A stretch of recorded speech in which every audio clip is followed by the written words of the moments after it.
A situation that you often encounter when you're fishing spring creeks and tailwaters is when there's a lot of mayflies on the surface, but the trout don't seem to be taking the duns.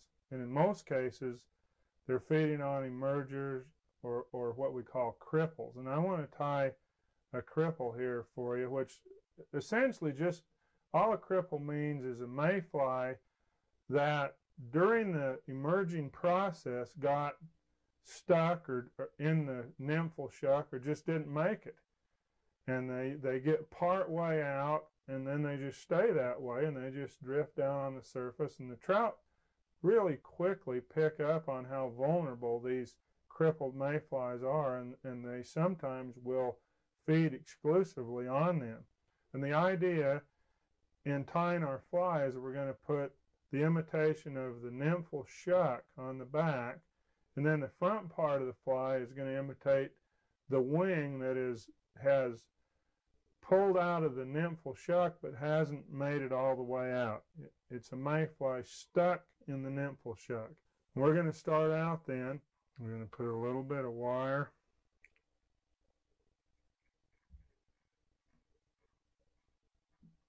We're going to put a little bit of pheasant tail.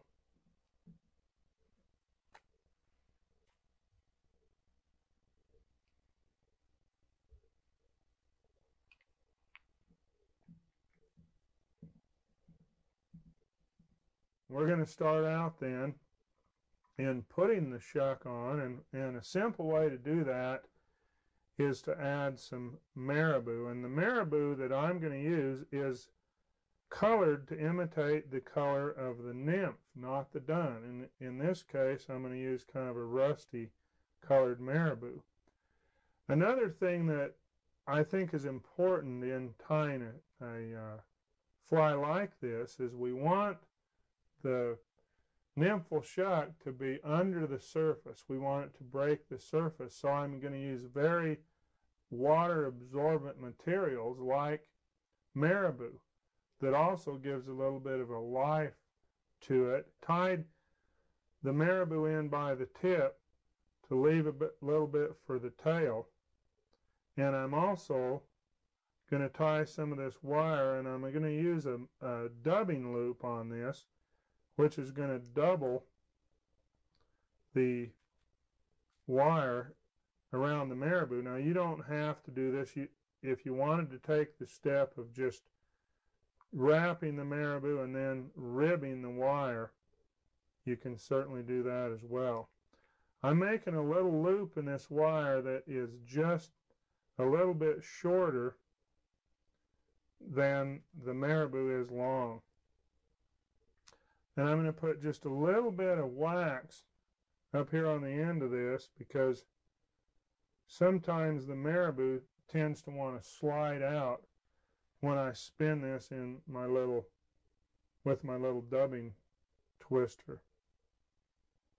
Okay, I'm going to hold the loop open, go inside the loop over the marabou and catch the back side of the loop with the other end of this, and then pull this tight, and then we're going to twist this. What we're doing is just twisting the marabou around the wire.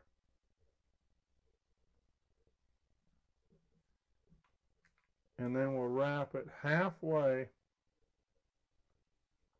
up the shank of the hook to form the nymphal shuck. I can see a little bit of that wire showing through, and that's good. I think that gives a little bit more of a lifelike appearance to the fly. But the other thing that it does for us is that it will add just about enough weight on the back of this hook to break the surface film, and that's really important. So there's the nymphal shuck far back. I only want a little bit of it, so I'm just going to break the rest of it off. Breaking it off looks a lot more natural than cutting it, where I have a real steep angle there to cut. We've got the back part of the fly tied now, the nymphal shuck. So the next thing we're going to do is put a little bit of dubbing to imitate the color of the mayfly done as it's emerging from the nymphal case. We'll just put a little bit of this superfine dubbing. We'll use a pale yellow. You could also use olive, tan, or a light gray to imitate other kinds of mayflies.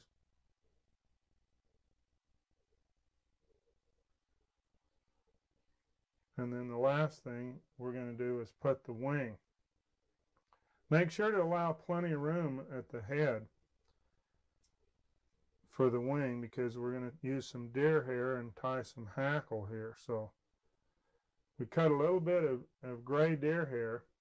You don't need to use a lot. It's one of the most common mistakes is to overdress these mayfly cripples, because there's a lot of material to put on and you got to stay fairly sparse with how much you use.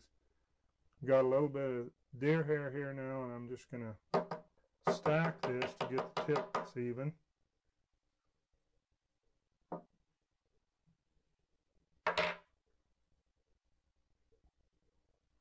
And you don't need to have a very long wing here. The wing should be less than the length of the body, about 2/3 of the length of the body.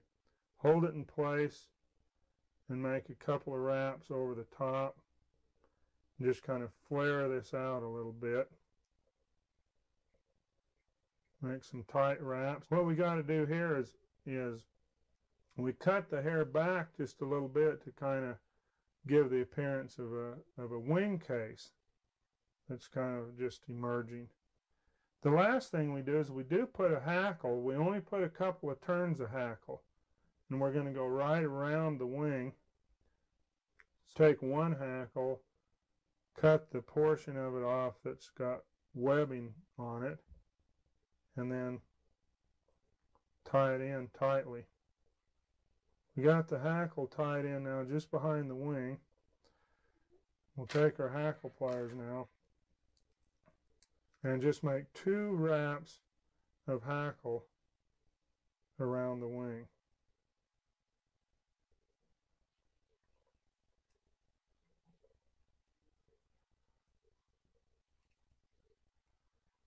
And then tie it off.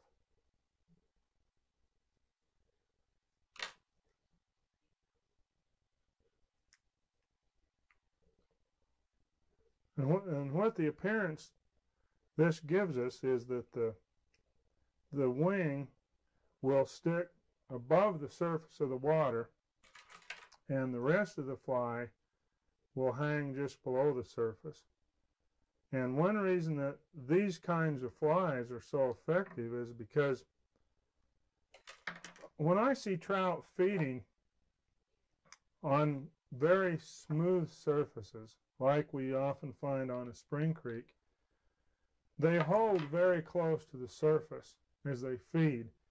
And the trout's window, his window of vision, actually is a cone that extends 97 degrees out from his eyes. So the closer he is to the surface, the smaller his window is. Everything above the surface can only be seen through his window. Everything else is just a reflection of the bottom. And when a trout is holding so close to the surface, his window is so small that he really doesn't see things that are actually on the surface. He's picking out things that are suspended in the surface film. And that's why when you have a fly like this, you want it to be drifting with the shuck down under the surface so the trout can really key on it. And that's what makes the cripple so effective.